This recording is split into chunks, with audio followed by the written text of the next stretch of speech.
Buenos días a todos. Bueno, el día de hoy vamos a tener la clase número 8 para alumnos de primer grado de secundaria, de la materia de biología, de la Escuela Secundaria Federal General Francisco J. Mujica de Tuxpan, Michoacán. Yo soy el profesor Julio César Tapia Salguero y el tema que vamos a ver el día de hoy es la célula como unidad estructural para todos los seres vivos, parte 1. ¿Qué quiere decir esto con parte 1? Que este tema de la célula lo vamos a fraccionar. Van a ser alrededor de 3 clases, 4 máximo, para ver toda la información acerca de la célula y no se haga tan pesada. ¿Ok? Bueno, antes de comenzar, saquen su libreta de biología y lo que van a hacer es que a lo largo de la clase van a ir tomando un apunte, un tipo resumen, y eso va en la libreta, ¿ok? Recuerden que todo lo que anotan en la libreta, eso no me lo entregan el día que recojo las carpetas. Eso va a ser hasta que entremos a clases presenciales que les revise su libreta, ¿ok? Al término de la presentación yo les dejo el trabajo que va a ir a la carpeta de evidencias, ¿ok? ¿Cuándo les voy a recoger los trabajos? Se los voy a recoger el día sábado, ¿ok? El día sábado voy a recoger los trabajos en el grupo de WhatsApp. Les voy a dar la hora a cada grupo para que no nos acumulemos tanta gente en el mismo lugar. Van a tener horario diferente cada grupo, ¿ok? Solamente les pido que sean puntuales en el horario que se les va a indicar, pero va a ser el día sábado, este sábado, ¿ok? Bueno, para los que no me habían entregado carpeta, pues esta es la oportunidad para que me la entreguen y yo tener su expediente. Los trabajos que me van a entregar tienen que tener su nombre completo, con apellidos y todo, y su grado y su grupo, ¿ok? Para yo añadirlos a su carpeta. Trabajos que no me entreguen con nombre no se los voy a recibir, porque son demasiados trabajos para estar adivinando o estar preguntando a uno por uno de quién puede ser este trabajo, ¿ok? Entonces hay que tener un orden de cómo vamos a entregar nuestros trabajos. Entonces las hojas que me las van a entregar con una grapa o con un clip, con su nombre completo, con apellidos y con el grado y el grupo, ¿ok? Este próximo sábado, recuerden, yo les aviso en su grupo de WhatsApp de cada grupo a qué hora nos vemos y en qué lugar va a ser, ¿ok? Bueno, entonces continuamos con esta parte 1 de la introducción, así lo podemos llamar, de la célula como unidad estructural para todos los seres vivos, ¿ok? Bueno, primero, la célula es la unidad morfológica y funcional de todo ser vivo, ¿ok? De hecho, la célula es el elemento de menor tamaño que puede considerarse vivo. De este modo puede clasificarse a los organismos vivos según el número de células que poseen, ¿ok? Entonces, de acuerdo al número de células que tiene un organismo, se le agrupa en un sector u otro. ¿Cuáles son estos sectores o divisiones que se tiene de acuerdo al número de células que se tienen? El primero es los unicelulares, organismos unicelulares, como pueden ser los protozoarios o las bacterias, organismos microscópicos. Esto se refiere a que los seres unicelulares solamente tienen o están formados de una sola célula, ¿ok? Bueno, no por estar formados de una sola célula no quiere decir que no hagan todas las funciones de un organismo vivo. Las hacen, pero a su capacidad, ¿ok? A lo de una sola célula, lo que solo una célula puede realizar. El siguiente son los seres pluricelulares, los seres que se forman o están formados por múltiples células. Dice, a todas aquellas formas de vida cuyos cuerpos están compuestos por una diversidad de células organizadas, jerarquizadas y especializadas. Están organizadas en forma de jerarquías de acuerdo a sus funciones o a sus especialidades. Entonces los seres pluricelulares, ahí nos encontramos nosotros los seres humanos, todos los animales que se les ocurra que existen, las plantas, las algas, todos los organismos más complejos, ahí estamos agrupados como en seres pluricelulares o multicelulares. Bueno, para entender la vida desde un punto de vista biológico, hay que identificar la unidad estructural que da origen a esta. ¿Ok? Entonces, como dice esto, lo que quiere decir esto es que para estudiarla desde el punto de vista de la biología, antes de comenzar a ver el funcionamiento de los organismos y dónde se encuentran, de qué están hechos, tenemos que ver cuál es su origen, cuál es su origen estructural, cuál es lo más pequeño que se empiezan a formar. Es como si analizáramos un edificio. No empezar a analizar el edificio cómo está distribuido o ciertas habitaciones o oficinas o departamentos cómo están distribuidos. Es el origen de la estructura, que serían por ejemplo los materiales que están hechos. En este caso en el edificio podríamos decir que los blocks o los tabiques, a eso se refiere. Y en los organismos biológicos se refiere a ver la unidad estructural, de origen. Es la célula. Un ejemplo de los niveles de organización de las células pluricelulares o multicelulares es cómo se organizan las células, o cómo se organizan estas unidades fundamentales que forman. ¿Okay? Dicho esto, podemos verlo en la imagen plasmado, pero bueno, miren, las células o un conjunto de células, muchas células juntas, forman un tejido. ¿Ok? Un conjunto de tejidos forman un órgano y un conjunto de órganos que funcionan o están entrelazados entre sí forman un sistema y el sistema forma un organismo. En este ejemplo de la imagen lo podemos ver. Una célula ósea o un conjunto de células óseas forman un tejido óseo.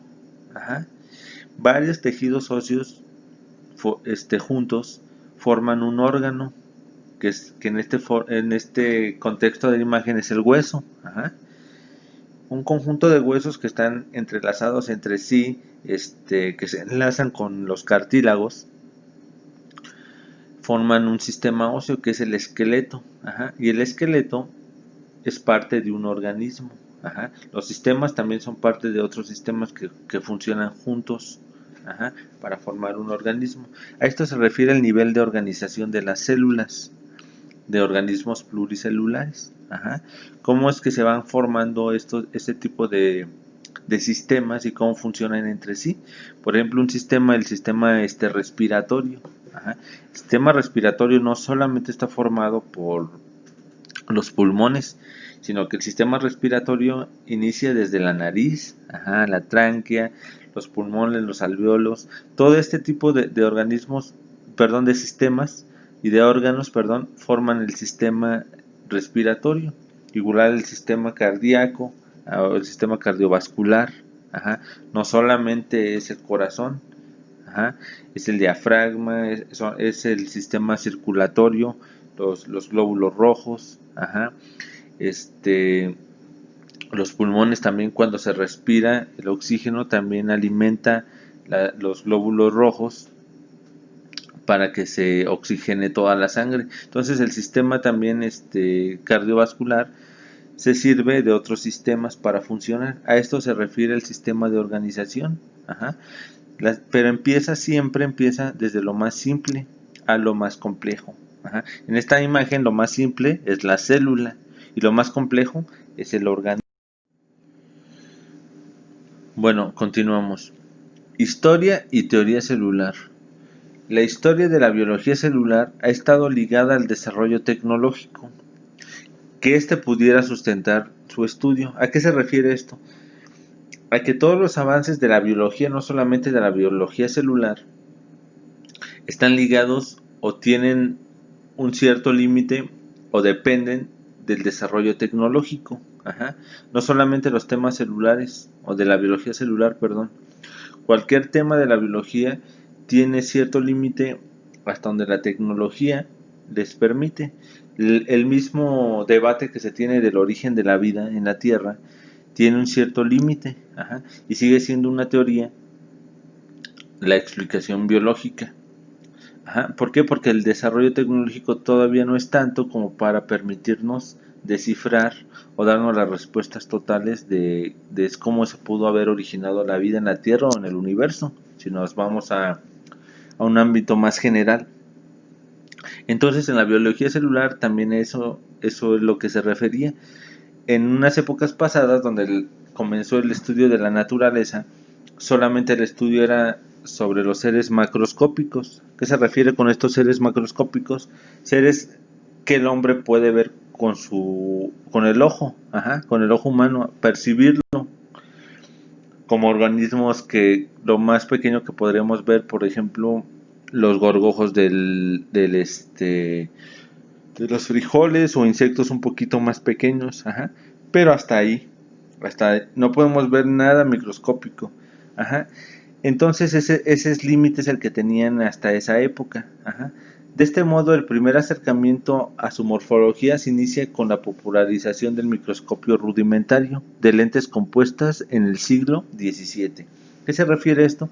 Que en el siglo XVII se empezaron o se popularizó el microscopio rudimentario, que hoy en día, si lo pudiéramos equiparar con algo que contamos en la actualidad, sería más o menos como con una lupa de estas que compramos en las papelerías, que sí no nos introducen al mundo de la microscopía, porque no nos dejan ver este mundo, nos dejan ver los seres muy pequeños que el ojo humano sí puede ver, pero no lo puede ver detalladamente. Una lupa sí nos puede permitir eso, ver por ejemplo una hormiga, una mosca o un insecto muy pequeño. Si ponemos una lupa sobre él, sí nos va a permitir ver su estructura. Pero este ser no es un ser microscópico, es un ser macroscópico muy pequeño. Entonces ese avance del siglo XVII sí sirvió mucho, porque empezó a popularizarse el uso de un aparato que podía ver o nos ayudaba a ver organismos pequeños. Dice lo siguiente, se suplementa con diversas técnicas histiológicas para microscopía óptica en los siglos XIX y siglo XX. ¿Okay? Entonces se generaron técnicas por el uso de estos microscopios rudimentarios en las épocas pasadas. Se hizo tan popular que se crearon técnicas histológicas, técnicas para ver tejidos, de hacer, por ejemplo, cortes en ciertas, en las cebollas, para ver o tratar de ver las células vegetales, o en algún hígado, en algún animal. Esas son las técnicas histiológicas, que complementadas con la microscopía óptica permitieron ver las células animales y las células vegetales por primera vez. Eso es a lo que se refiere, pero eso es a base de un desarrollo tecnológico, y alcanza un mayor nivel resolutivo mediante los estudios de la microscopía electrónica. Eso es más actual, en nuestra época actual, la microscopía electrónica, la fluorescencia y la microscopía confocal, entre otros. Ya en el siglo XX, y el desarrollo de herramientas moleculares basadas en el manejo de ácidos nucleicos y enzimas permitieron un análisis más exhaustivo a lo largo del siglo XX.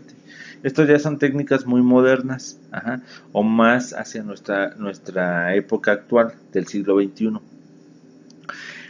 Pero esto lo que estamos viendo ahorita es la historia de la teoría celular, desde cómo empezó hasta los días que estamos en la actualidad. Más adelante vamos a ver cada una de estas épocas. Estas están todas, las vimos ahorita rápido, pero más adelante vamos a ver cada una detalladamente, porque cada una de ellas tiene momentos muy importantes que culminaron con la teoría celular, o sea, culminaron desarrollando una teoría celular y generando una rama de la biología, la biología celular y molecular, ¿ok?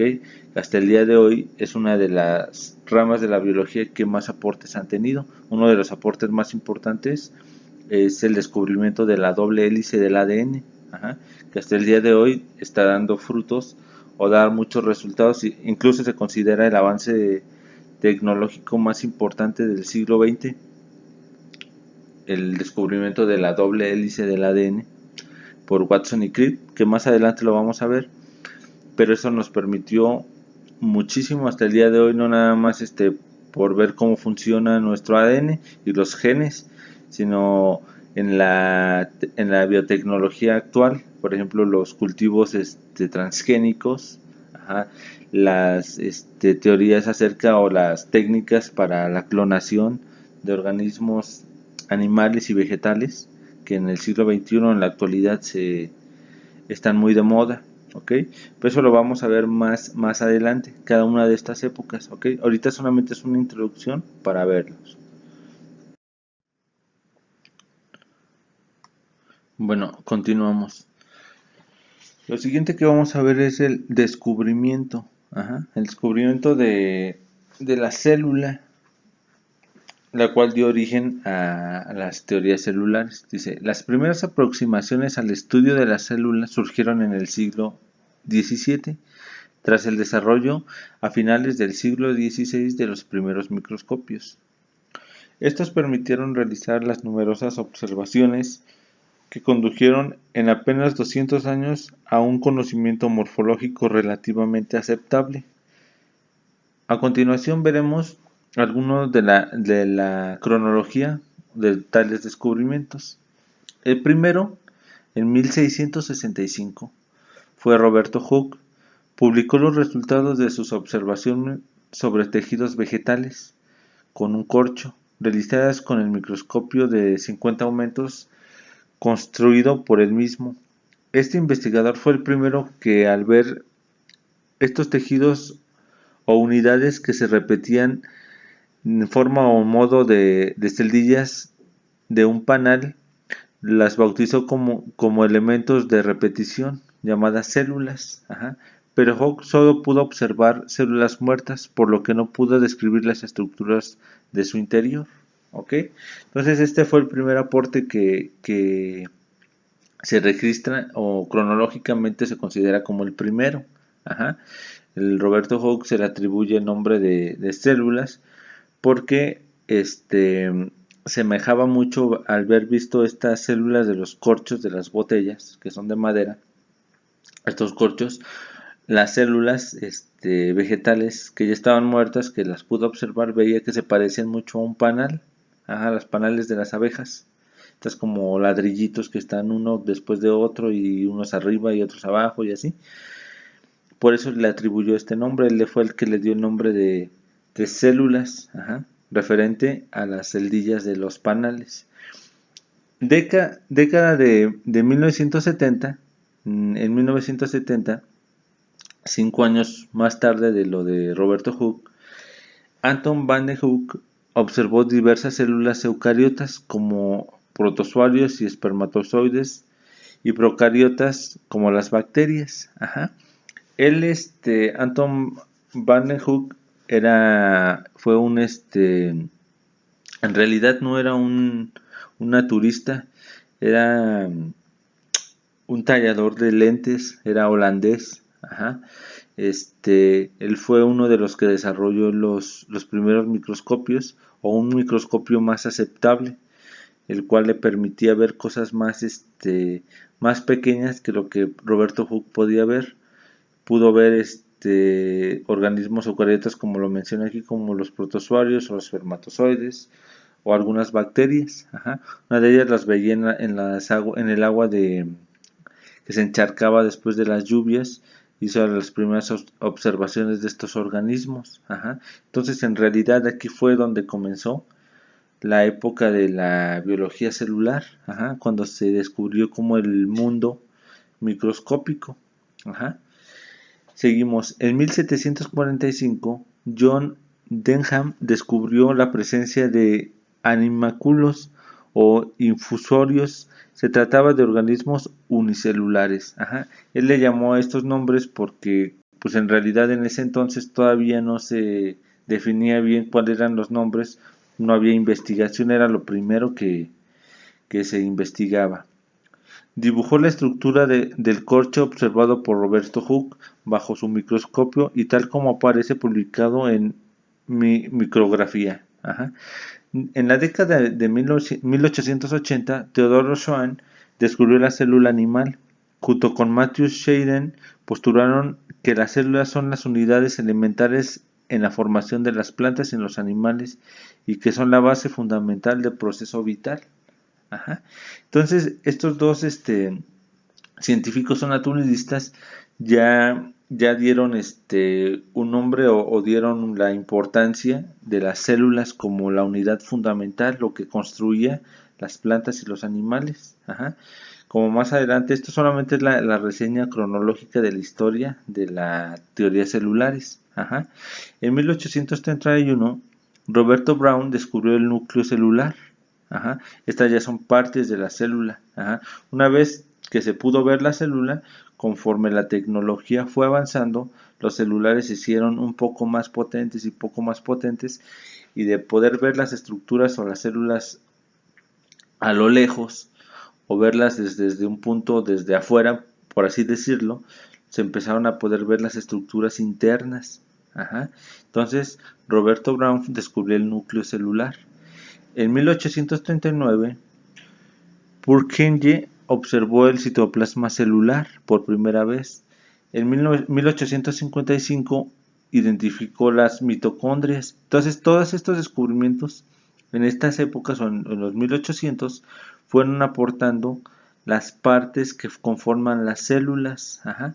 Más adelante en las siguientes clases que vamos a ver las parte 2 y la parte 3 de este tema de la célula, vamos a ver qué es la función que tiene cada organismo o cada elemento que forma a las células animales y vegetales, cuál es la función de cada una de ellas. Luego dice, en 1858, Rudolf Virchow postuló que todas las células provienen de otras células.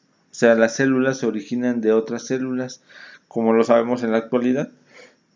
Incluso en el origen de los organismos, como nosotros los seres vivos, se ocurre en una división celular, que es la mitosis, y estas células van promoviendo o van generando más y más células.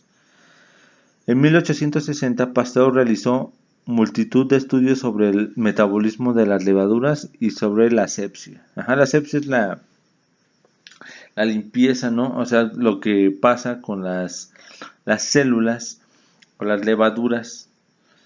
En 1880 se descubrió que las células actuales comparten similitudes estructural y molecular con las células de tiempos remotos. Es un estudio más acerca de la historia o de la cronología de las células, cómo han cambiado a través del tiempo. En 1931 se construyó el primer microscopio electrónico de transmisión en la Universidad de Berlín. 4 años más tarde obtuvo una resolución óptica doble a la del microscopio óptico. Entonces ya en esta época, en el siglo XX, ya los microscopios eran muy potentes, el cual ya tenían incluso el doble de potencia que el microscopio óptico. Esto permitía aún más ver detalladamente las estructuras de la célula. En 1981 se publicó una hipótesis sobre la endosimbiosis serial que explica el origen de la célula eucariota. Más adelante vamos a ver cuáles son estos tipos de células, la eucariota y la procariota, y a qué se refieren. Esto solamente es un aporte histórico de la cronología acerca del descubrimiento de la célula o el origen de la biología celular como una ciencia que es parte de la biología. Bueno, lo que se va o lo que van a hacer de tarea lo van a sacar de su libro de biología. En la página 27 de su libro hay un recuadro que se llama La célula 350 años de historia, de 1665 al 2015. El autor es Antonio Campos. Bueno, ¿qué van a hacer? Primero lo van a leer este recuadro, ¿ok? Lo leen, está muy pequeñito. Lo leen bien detalladamente. Una vez que ya lo leyeron, lo van a transcribir a una hoja blanca que me van a entregar. Ajá. Lo transcriben a esta hoja blanca y también abajo de ese recuadro me van a transcribir dos preguntas que están debajo de ese recuadro. Ajá. La primera dice, ¿qué creen que generó tanto interés del libro de microscopía de Hooke? Ajá, esa es la primera. Y la segunda ahí está por debajo. Ajá. Que dice, ¿cómo suponen que el libro de Roberto Hooke revolucionó el conocimiento científico de los seres vivos? ¿Ok? Entonces, en base a este texto, ustedes me van a responder lo que ustedes creen que es la respuesta de estas dos preguntas. ¿Ok? Eso me lo van a hacer en una hoja blanca y me lo van a entregar el día sábado, ajá, junto con los otros trabajos que también les he dejado para la carpeta de evidencia. Les repito, me lo van a engrapar en una hoja blanca. En las hojas que se hayan llevado las van a engrapar juntas y les van a poner su nombre completo, con apellidos y todo, grado y grupo. ¿Ok? Bueno, esto sería hasta el día de hoy. El día lunes seguimos con la clase igual del tema de la célula, pero sería la parte número 2. ¿Ok? Esperemos que no adentrarnos tanto o verlo tan de fondo la célula para que no sea tan complicado cuando veamos el funcionamiento. ¿Ok? Muy bien.